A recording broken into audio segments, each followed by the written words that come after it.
Newshour live from the Sierra Leone Broadcasting Corporation. I am Zulatu Hamid. Coming up in this edition, Sierra Leone joins other countries in the world to observe Workers' Day. Also, Vice President Dr. Mohamed Julde Jallo has said a modern state cannot function without a viable force capable of making the vital socio-economic inputs.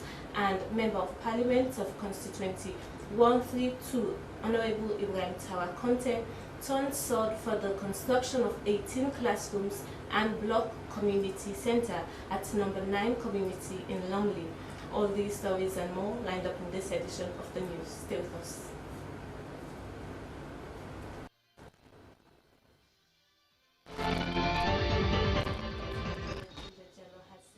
A modern state cannot function without the viable workforce capable of making vital socio-economic inputs. He was speaking at this year's May Day celebration at the MEATA conference in Freetown.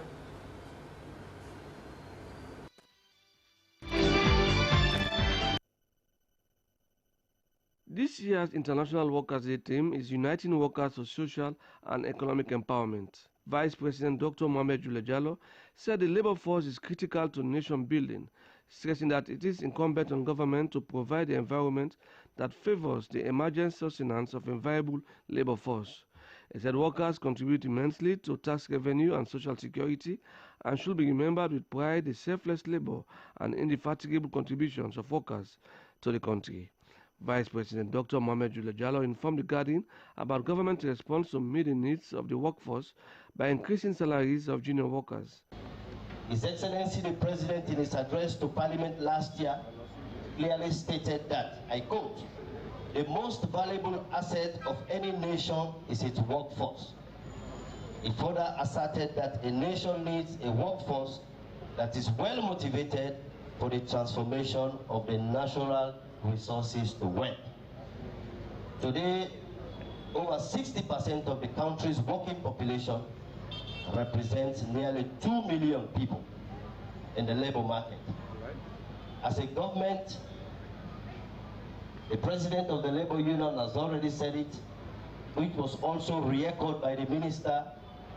We have been responsive to the needs of the labor force.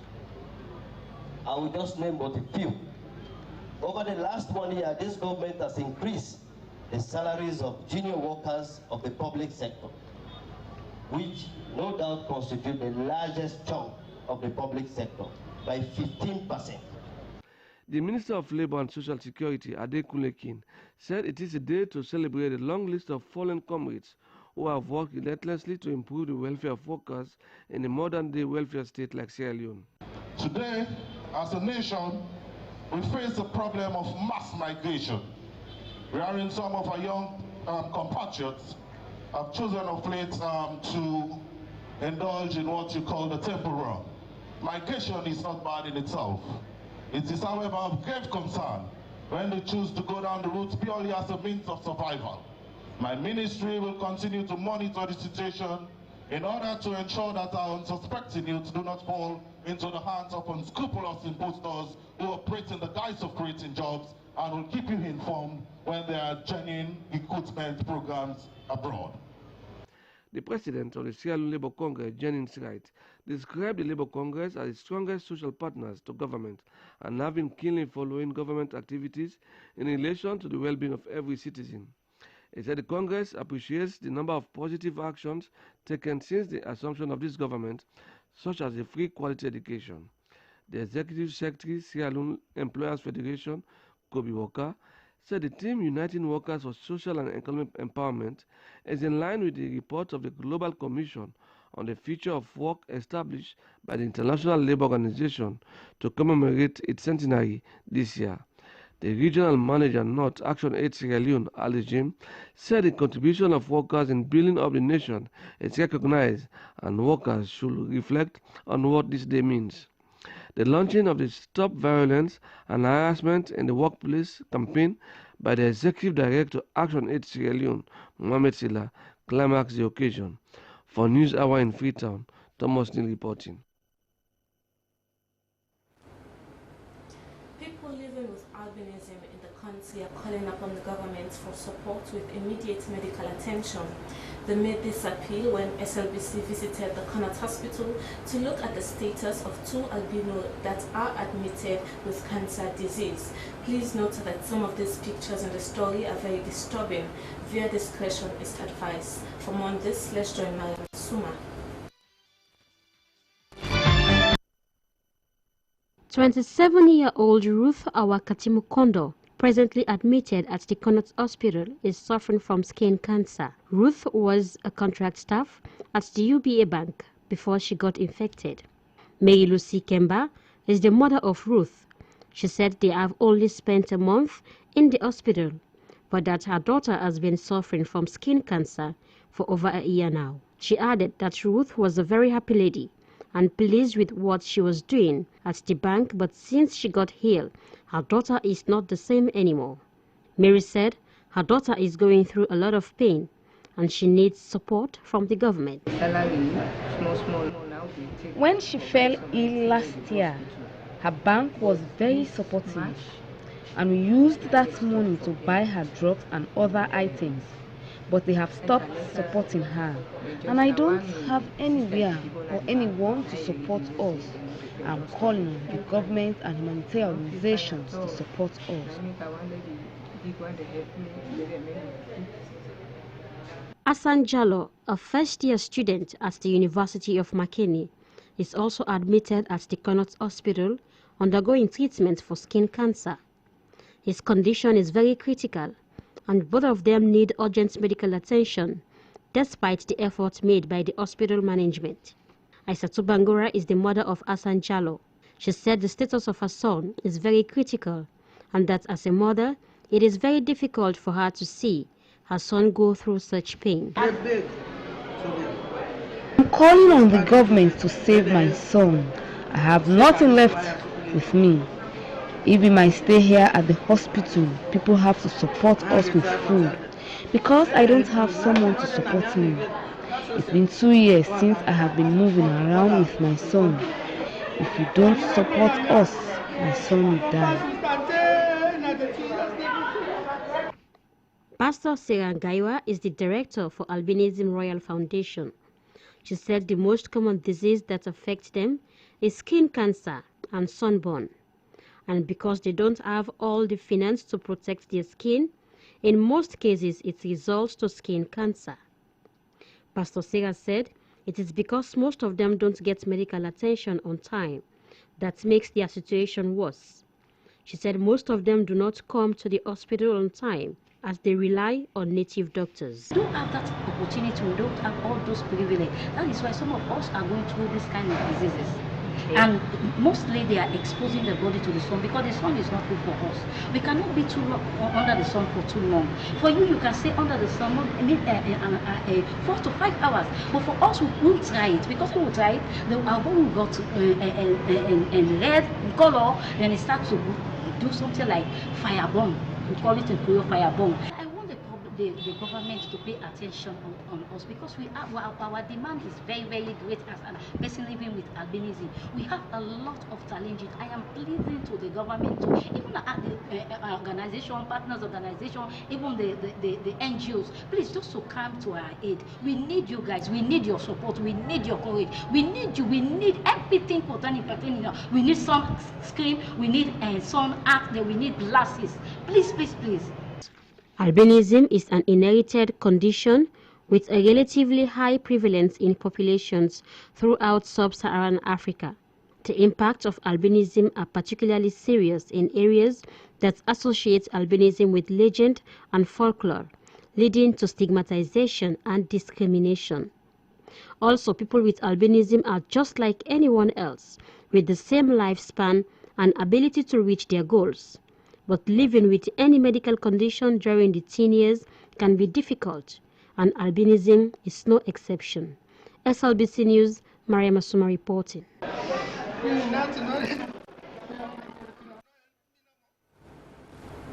The The 1st of May is Workers' Day, a day which celebrates the 8-hour working day, a victory for workers in the late 19th century. In Sierra Leone, the day is being observed at a time when workers are faced with numerous challenges like end-of-service benefits, health and insurance companies. For more on this, let's join SLBC's Soliba Samuel.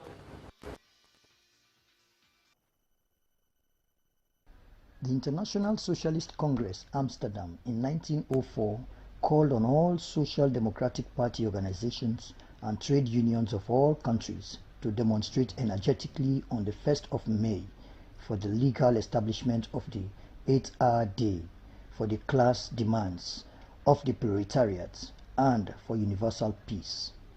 The Congress made it mandatory upon the proletarian organizations of all countries to stop work on 1st May, where it's possible without injury to the workers. In Sierra Leone, a tripartite approach comprising government, employers and employees is in force as a fortress of restoring the dignity of employees in the country. The Ministry of Labour and Social Security has over the years been grappling with putting, or better still, reforming the obsolete laws regarding the labour force. After the minimum wage is set, there are also other issues we are looking at. That is transport allowances and other allowances, including medical allowances. A worker is entitled to transport allowance as long as he's working for an institution that is not providing transportation for him to and from the place of work. We also look at other conditions of service, that is the place where the worker sits or where you are doing your work. Mr. Conte believes with the concerted efforts of the relevant stakeholders, including the International Labour Congress, the forgotten sector of the workforce of Sierra Leone, domestic workers, should become a viable force. The contribution of domestic workers, according to the CEO and founder of Domestic Helpers Organization Sierra Leone, Chelsea Almahiro, will add impetus to those men and women that serve in various homes delivering domestic services. Domestic Helpers Organization, we are basically capacitating domestic workers through skills training and also advocating for them, for their rights which have been abused. And also, it's one of the neglected groups, the Ministry of Labour, the Sierra Leone Labour Congress, they have left behind. They have not been recognized. You can hear so many other unions, and these are one basic union that needs to be formed, and it has been left behind. But for us as an organization, as we celebrate this day, we are calling for recognition for domestic workers, review of the Gazette, domestication of the convention, C-189, and also the formation of a union which will give domestic workers the bargaining certificate to stand up for their rights. Industrial workers are sometimes considered the most vulnerable because they deal with heavy-duty machinery. The Sierra Leone Brewery, for example, outsourced some of their work. To other companies and also employs staff to enable them do their work effectively. But how do they handle the workforce? The theme this year, according to the invitation I was given, is Uniting Workers for Social and Economic Empowerment. That shows that the Labour Congress is concerned and is moving towards the direction in which they will have unity, and we welcome that as employers. Sierra Leone remains a member of the International Labour Organization, which is advocating for decent work and a healthy pay for all sorts of workers, including domestic workers. Soriba Samura, Freetown. A joint team of police officers from Makeni and Mabolka, led by the Deputy Regional Crime Officer Northeast Region, ASP Kaloko, and the chiefdom authorities of Mamutha Masoyo chiefdom in the Tonkolele district, have visited the place where a native born of Mamano village in the same chiefdom was brutally murdered and buried in the bush several miles outside a village called Mabobo by some unidentified people. The officers were able to identify the grave site of the deceased in the middle of the bush. Our reporter in Mabolka, Abdul Karim Kano, has more details.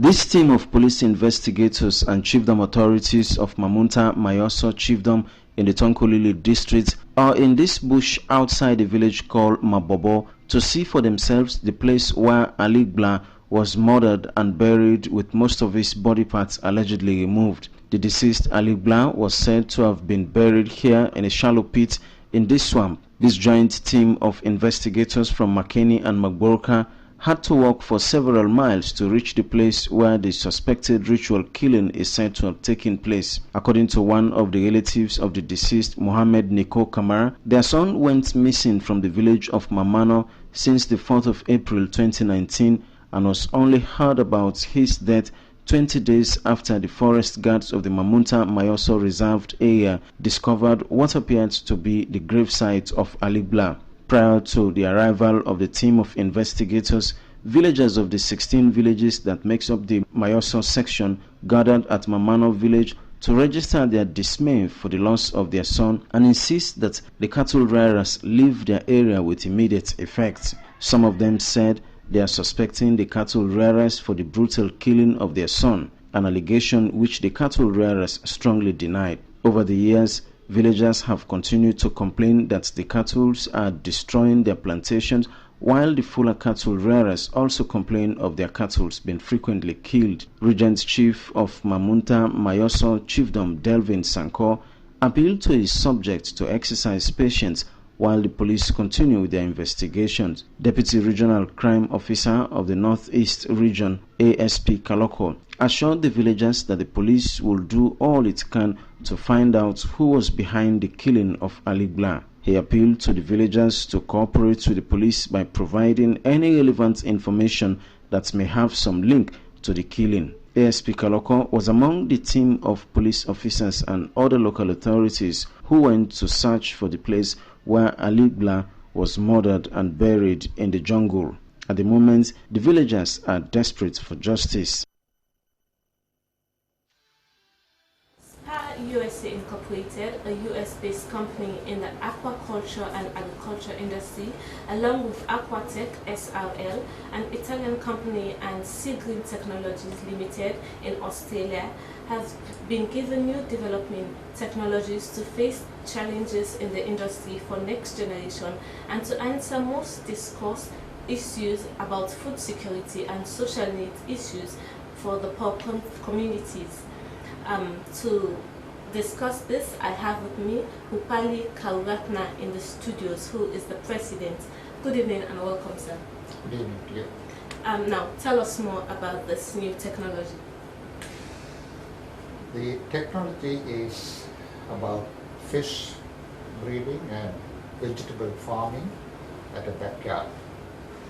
The difference of this is that you are able to harvest weekly, bi-weekly or monthly, whatever you produce.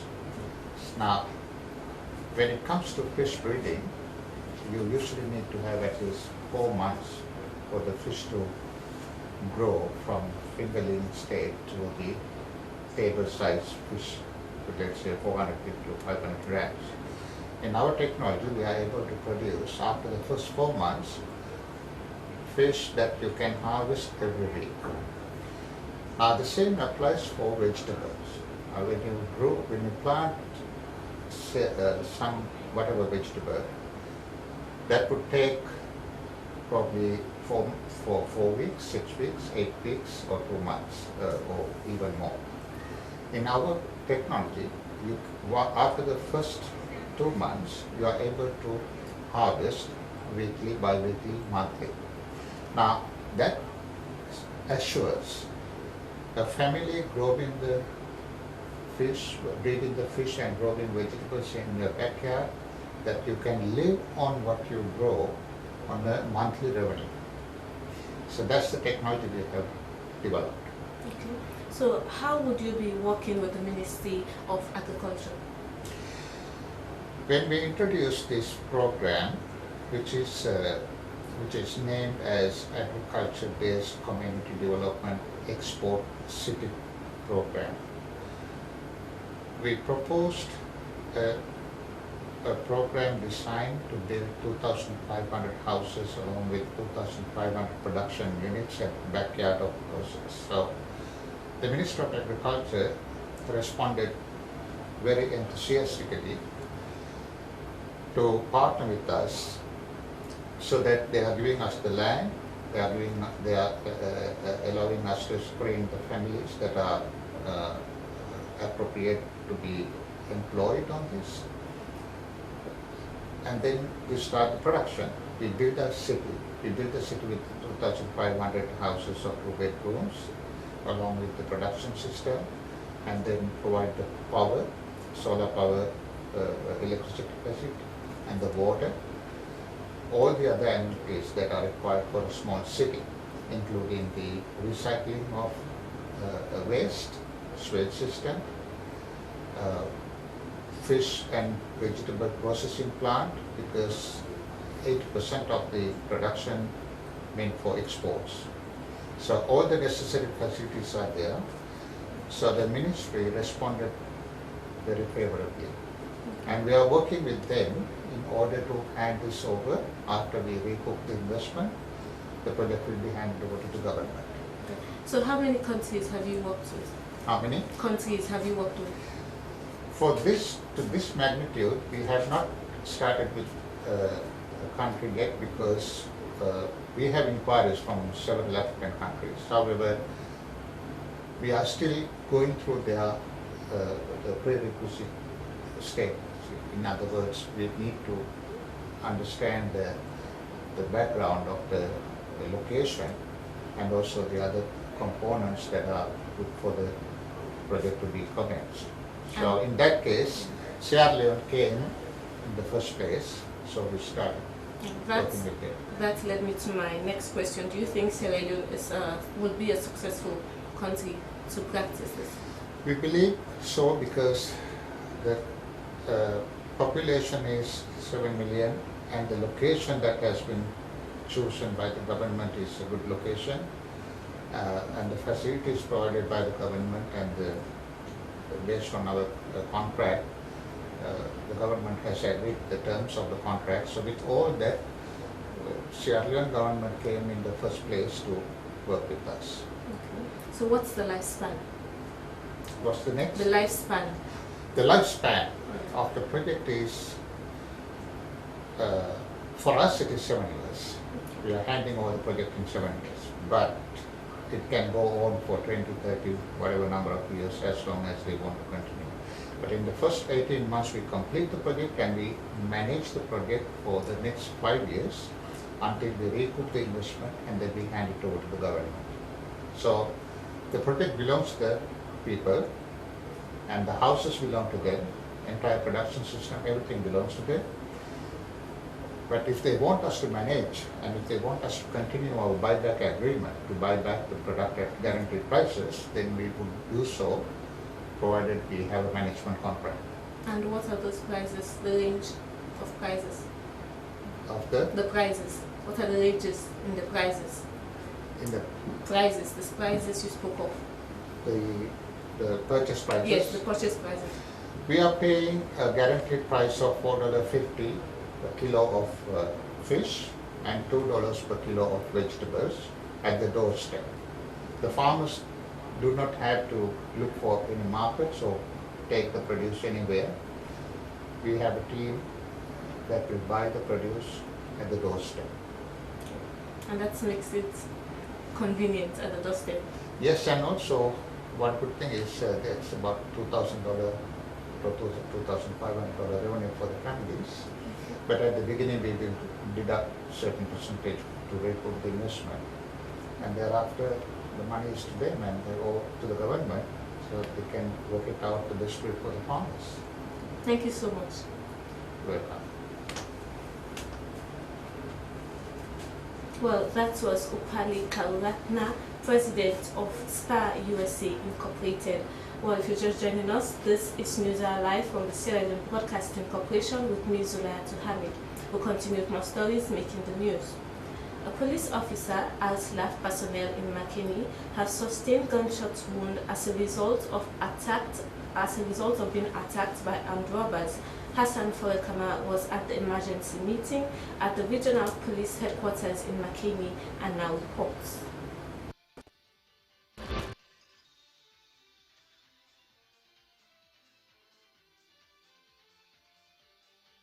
Speaking to SLBC after the emergency security meeting, Chief of Staff for Brigade Seko Barracks, Colonel Abdul Bangura, said the incident occurred around 2 a.m. on Tuesday when they received a distress call from residents at Talenttown community in Makeni. He said when they responded, the armed robbers fired at them, and in the process, a police officer, a soldier, and a resident were seriously injured. Colonel Bangura said all victims are presently responding to treatment. He said their joint patrol with the police came as a result of the persistent armed robbery attacks across the northeast region, which threatened the peace and stability of citizens. He said their combined operations has neutralized the regular threat and that they will adequately respond to the recent stunts by armed robbers and continue their patrols. The AIG Northeast Amrusuvula condemned the attack on security personnel and described it as unacceptable. He said no amount of intimidation from anybody will discourage their efforts in combating crime and stabilizing communities across the region. AIG Suvula encouraged citizens to report to the police when they are attacked and any other suspicious activities that will disturb the stable peace. He warned those aiding crime to desist forthwith and work with the security forces. On behalf of civil society organizations, the program's coordinator, Women's Forum for Human Rights and Democracy, Emilia Kamara Django, expressed deep concern on the development. She called on communities to stand up to the new threat. The emergency security meeting was also attended by members of the district and provincial security committees. Center for the Coordination of Youth Activities, CCYA, in partnership with Action Aid Sierra Leone and Campaign for Good Governance, have commenced a 3-day training for civil society on building an active civil society for improved gender-responsive public service delivery to attain sustainable development in Sierra Leone. The training will focus on developing community scorecards and how to administer them with the aim of capturing the level of women, youth, persons with disabilities, and girls' participation in developmental activities. For more on this, let's join Francis Daniel. There have been major calls for women, youth, and persons with disabilities participation in development across the globe. In Sierra Leone, many organizations have been calling on government to ensure these categories are given equal opportunities to participate in governance. To assess the level of participation of women, youth, and persons with disabilities in development, Center for the Coordination of Youth Activities, CCYA, Action Aid Sierra Leone, and Campaign for Good Governance, CGG, with funds from European Union, are training these representatives of women, persons with disabilities, and youth from 20 organizations on developing and administering scorecards. Executive Director, CCYA, Abigail Stevens, said the project is implemented in 4 districts in the country. She said the project can also promote the participation of civil society activists in governance. She threw more light on the essence of the scorecard administration. We are having a 3-day training of trainers for 40 participants comprising 20 civil society organizations and 9 networks members or staff on the use of scorecard to demonstrate enhanced organizational and technical capacities through more productive engagement with local and national authorities. The scorecard, of course, is a simple matrix used by both service providers and users for participatory monitoring and evaluation of service provision. It is one of the social accountability monitoring methods that combines social audits and citizens' reports. Representative of Action Aid Sierra Leone, Peter Abdullahi, said the outcome of the scorecard administration will inform them about the level of participation of women, youth, and persons with disabilities, and to do more advocacy for their increased participation in governance and development. Program Manager, CGG, Ibrahim Sise, said there have been a lot of calls for the participation of women, youth, and persons with disabilities in governance, but they have never had a scorecard to showcase the level of progress made in that direction. The scorecard administration, according to him, will create ways to assess the progress made in including them in development and improve on service delivery. SLBC News, Francis Ndanema reporting. The Member of Parliament of Constituency 132, Ibrahim Tawakonte, has turned the third of the construction of an 18-classroom block and community center at the number 9 community in Namle. According to Honorable Tawakonte, the construction of the school is to complement President Bill's free quality education drive. Ibrahim Samuel reports. The construction of the school is financed by the Honorable Ibrahim Tawakonte of Constituency 132 with support from development partners. The 18-classroom building will also have a hall and other facilities for the community. According to Honorable Ibrahim Tawakonte, the construction of the school was part of his campaign promises he made to the people of number 9 community. The initiative, he said, is in line with President Bio's free quality education drive. Also in line with His Excellency President Julius Maada Bio's idea of free quality education. And for me as Honorable Member of Parliament, and coincidentally I'm representing the SLPP, and the President was in my constituency and is still continuing to be my constituent. He has said he wants to roll out free quality education for Sierra Leone. And number 9 as a community cannot benefit from that free quality education if we don't have a government or government assisted school. And for that status to befit number 9, we first of all need to have a school. And this is what we have today. And the school, at the end of the project, firstly let me say the project from its starts to what we intend, the structure from the base will be able and will have the capacity to carry as much as 5 stories. But for now, what we are going to do, what we intend doing, is to stop for the time being at the 3rd story, which would provide space for at least 24 classrooms, an office, administrative room for the administrative staff, the principal and headmistress. He underscored the importance of education, noting that education is the government's flagship program. Honorable Ibrahim Tawakonte commended constituents and development partners for their support towards the project. In another engagement, Honorable Alpha Amadou Ba of Constituency 115, together with youth of Pickup Farm, has embarked on massive cleaning of Mama Water drainage in the community. This has been a flood-prone area. Year in, year out during the rains, whenever we have the rains, as you can see, all the garbages actually flood up over the years. So when the first rain or second rains come, certainly there is bound to be flooding. So we decided as our own community flood mitigation strategy to ensure that we clean the streamline, the streamway, before the commencement of the first rain. So it is important that we clean to solve the flood problem that has been affecting this community. Every year during the rains, they experience flooding, which makes it difficult for people in the community to go about their normal business. Saving Life Initiative organization has begun a 5-day free surgery for vulnerable people at the Connaught Hospital who are suffering from hernia, orthopedic and goiter. The team comprises Sierra Leonean medical practitioners based in the United States who want to support the country's ailing health system.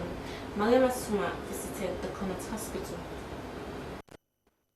6-year-old Jamila Conte has been suffering from hernia. With support from the Saving Life Initiative organization, she has been operated and now responding to treatment. Her mother is now happy to see that her daughter's surgery was successful and thanked the organization for giving her daughter a new life as she can now play with other children.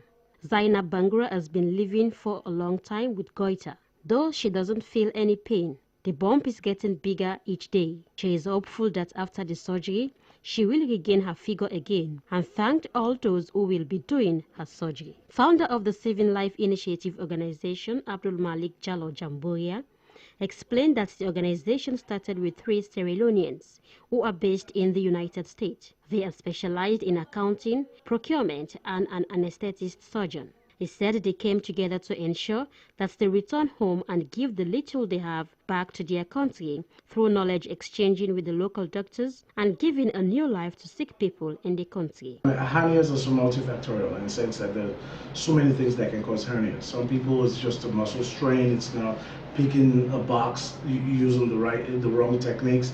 Well, there are little kids that it's just congenital. Some people are just born with hernias that never sort of sealed, and so they're born with that defect, and as they grow, for some people their entire lives it never gives them a problem, nothing hurts. But there are some people that actually, as they grow, it becomes a problem. Theatre matron at the Connaught Hospital, Betsy Dean, thanked the organization for their efforts in supporting the health sector in the country. She said that they are very happy as this mission will not be a surgical mission, but also a training session for doctors and nurses at the hospital, as both teams are conducting the surgery. She added that at the end of the mission, they hope to see that all those who were operated return back to their normal life. The last time they came, they did about almost 50 cases. So we are expecting that today we are expecting to do about, because we have 8, we are expecting to do about 11 cases today, just today. We have 11, we have 8 for general surgery, and then we have 3 for orthopedic cases. Founding member and logistics head of Saving Life Initiative organization, Badara Kamara, said the organization is very young and as a non-profitable organization, there is no one to fund the organization. He furthered, as for now, only members and their family are supporting the organization. The Saving Life Initiative organization has been doing free medical service in the country for a while now, and they have also provided X-ray machines for the Connaught Hospital and other medical equipment at the police hospital at Kintown. SLBC News, Maria Masoma reporting.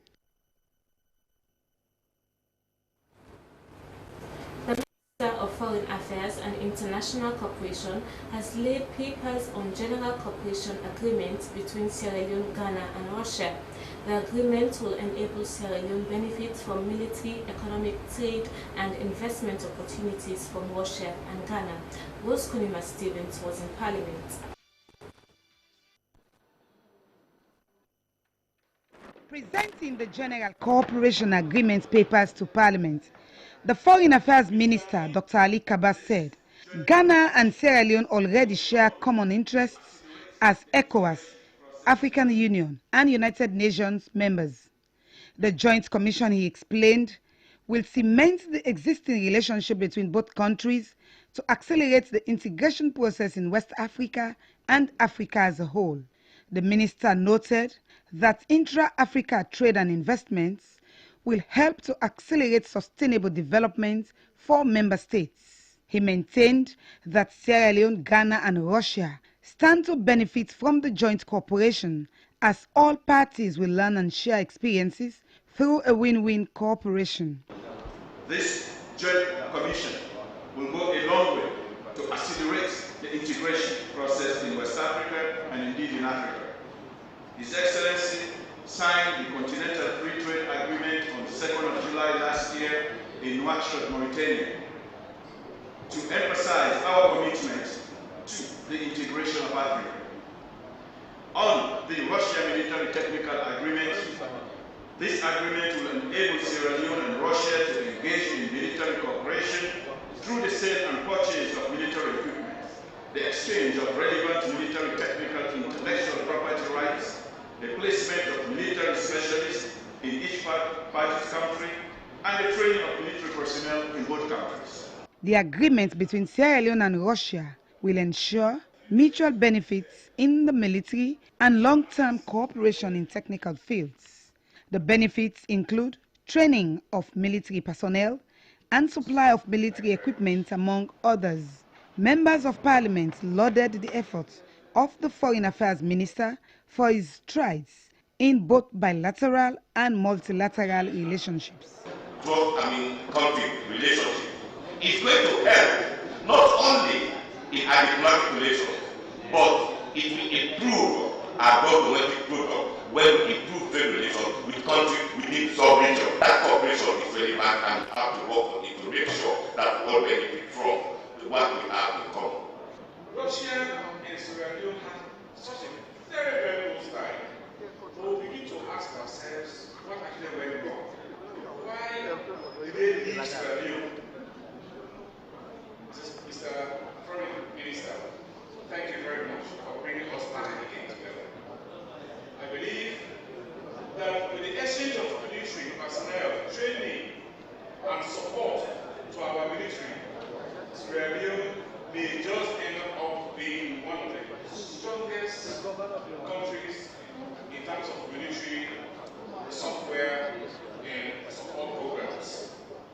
The strengthening of cooperation between Sierra Leone and Nigeria was raised by the Speaker of Parliament, and Dr. Ali Kaba said it will be revitalized. The state of bilateral relations had been reviewed, and the current level of trade between Ghana and Sierra Leone is low and requires additional measures to improve the volume of trade between the two countries. The reason the joint cooperation agreement is important. Reporting for SLBC, Rose Konima Stevens. First Lady Fatima Bio has launched the Women Increasing Sustainable Energy Access and Use Program. WISE is supported by the European Union and implemented by the Barefoot Power Africa in collaboration with the Barefoot Women in Sierra Leone. The launching took place at the Lagunda Aberdeen in Freetown. Daphne Kimamakoli reports. I want to be sure that the money that is coming into Sierra Leone is given to the right people and it is utilized the right way for the right purposes and for the right intention. They also should particularly focus on the impact of this project on making the lives of our women. So really, it's not about collecting the money. It's about how this project will change the lives of our women. I am officially launching this project WISE in Sierra Leone. Madam Fatima Bio said her office has been campaigning in various international fora for women's empowerment, and the Women Increasing Sustainable Energy Access and Use aligns with the country's agenda to empower women, and it has the support of government. She advised women to work collectively and appealed for an annual report on the progress of the project within the 5 years. European Ambassador to Sierra Leone Tom Vance said the launch of the WISE program is part of the EU's global initiative for women in sustainable development because there is the need to give women a special attention and support. The voice to recognize that women can do anything. Women can do anything, and women have to do everything that proves that they are the main source of contributing to the well-being not only of their households but of society at large.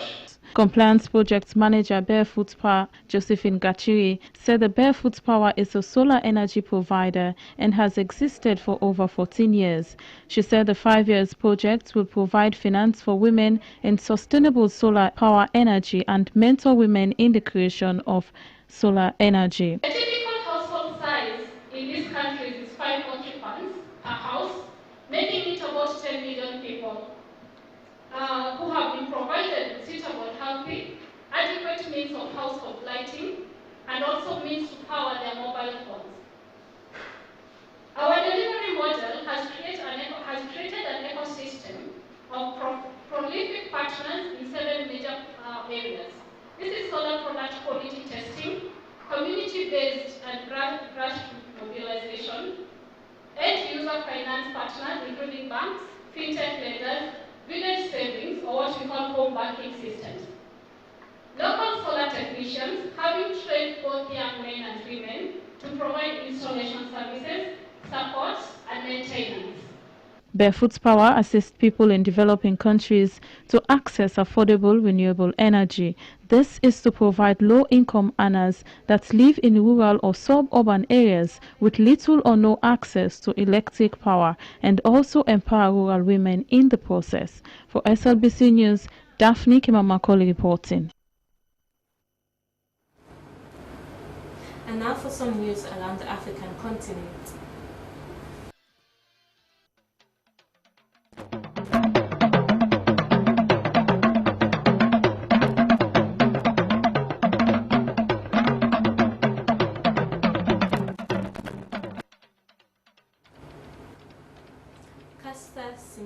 Has lost a landmark case against athletes' governing body, meaning it will be allowed to restrict testosterone levels, in female runners.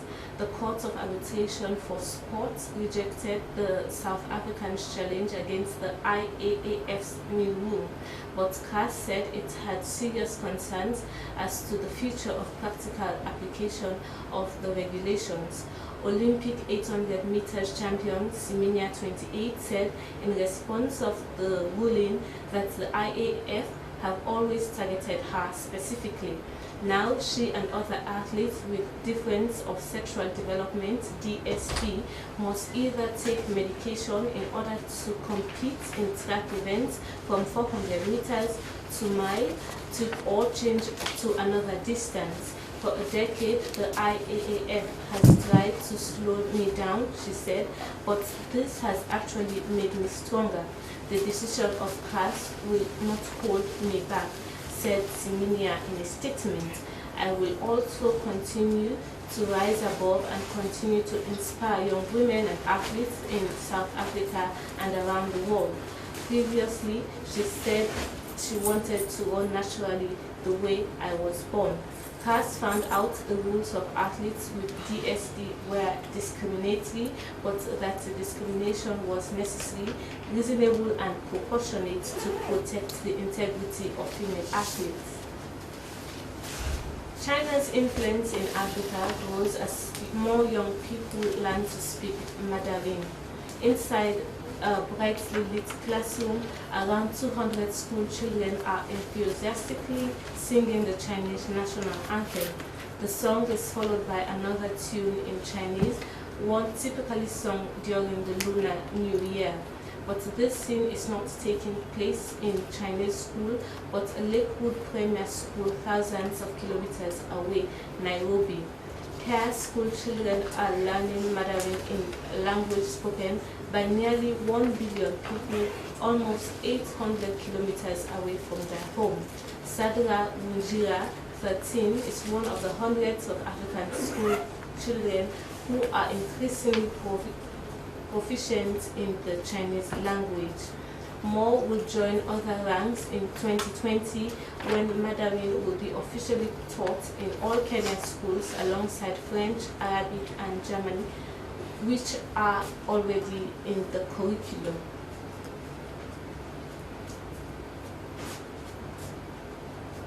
International charity Save the Children says it is running out of money to help thousands of survivors in cyclone, where Mozambique has launched an appeal for more funding.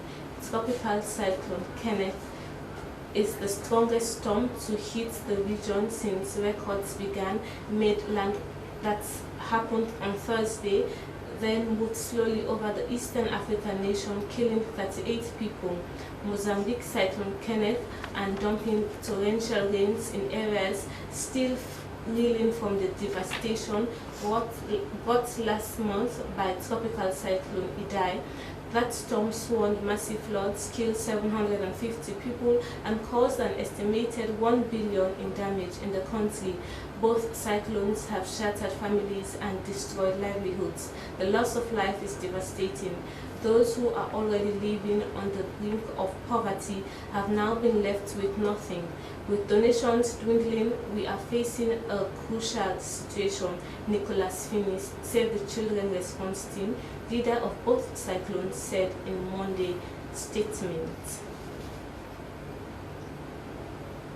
And now move over to our sports desk, where Esther Marisanwa is all set. Hello and welcome in this edition of Sports Update. The first edition of Wokel Commercial Bank Intersport meeting has ended at Godrich Beach House. The Intersport meeting brings members of staff of the different branches across the country. Victor House Gray took the first position in the sports meeting. Here is a report.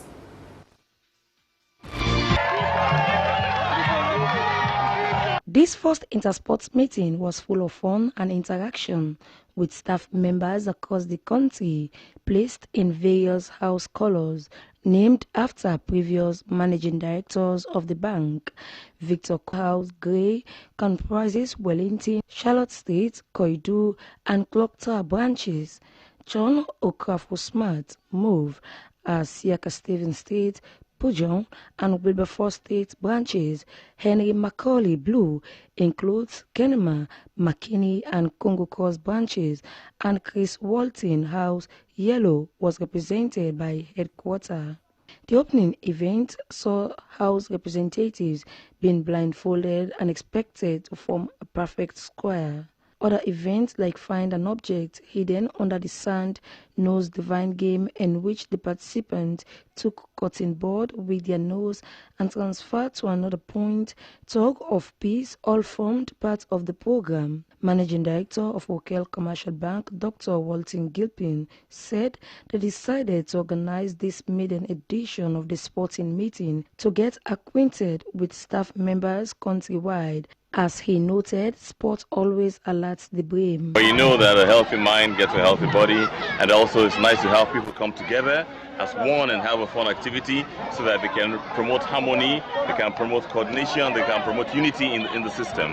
But at the same time, building the spirit of competition amongst them makes them know that they have to compete for customers, they have to compete for profit, they have to compete to grow the bank. And so this is actually an external stimuli which will bring out an internal response of one, physical fitness, two, more determination, three, better, should I say, harmony within staff, and foremost of all, the spirit of challenging, of growing. That's what Rocket Bank is doing. Medals were distributed to individuals and the Champions Trophy given to Grey House, who emerged as winners with 81 points. Esther Marisa, SLBC. And in the Sierra Leone Premier League, in today's encounter, Antidote's football team had a goalless draw with mighty Blackpool. And in the international stage, Barcelona defeated Liverpool by 3-0 in the first round of the semi-final stage of the UEFA Champions League. That's all for this edition of Sports Update. I am Esther Mahisamwa. Thanks for watching. Welcome, sports. We move over to our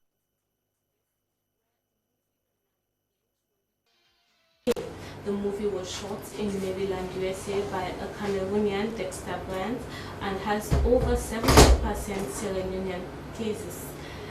From Maryland, USA, our entertainment producer Mohammed King Milan Bangura engaged the writer, director, and producer of the movie on his love for Sierra Leone and premiering of the movie Dynamic Range.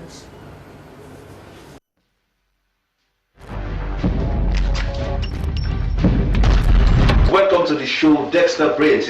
My first question to you, why include a lot of Sierra Leonean stars in your movies?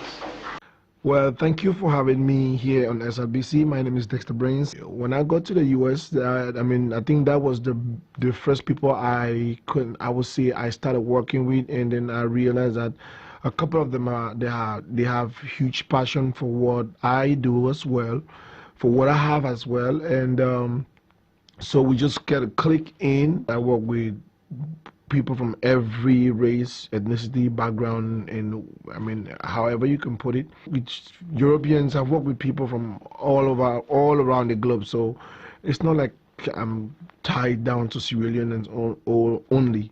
But sometimes I say that Sierra Leone is my second country because I have been around the Sierra Leone citizens for a long time until sometimes I just feel like I'm from Sierra Leone, because I know so many places in Sierra Leone that I've never been there. I know of Kono, I know of Cotton Tree, I know of Abacha Street, I know of the eastern side, I know of the down beach side, but I've never been there. It's just because I've been working with them for a long time. So yeah, that's pretty much it. This movie is a very unique movie, nice movie. But what's the inspiration behind this Dynamic Range movie? What was the inspiration? Well, the idea of this movie, Dynamic Range, talking about ideas, the idea of Dynamic Range is just, like I said, I got inspired by the situation that we're living in right now. And I'm a born African, so I know how the African countries and African nations are. There's a lot of corruption. And a lot of people let themselves to be bought over for very cheap cheap, things around.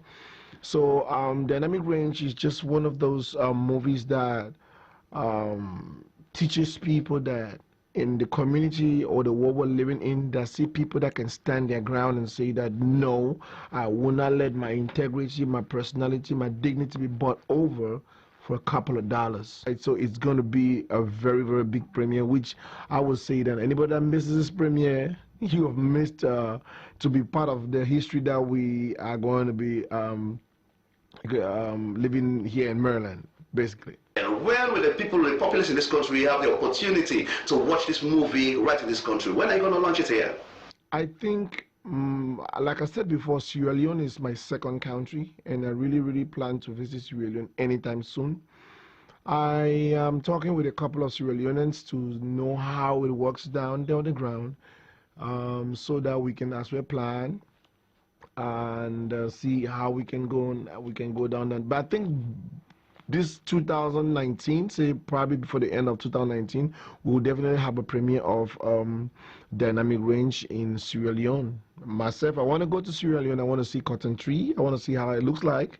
I want to go to Abacha Street. I want to see how it looks like. I want to go to Kono.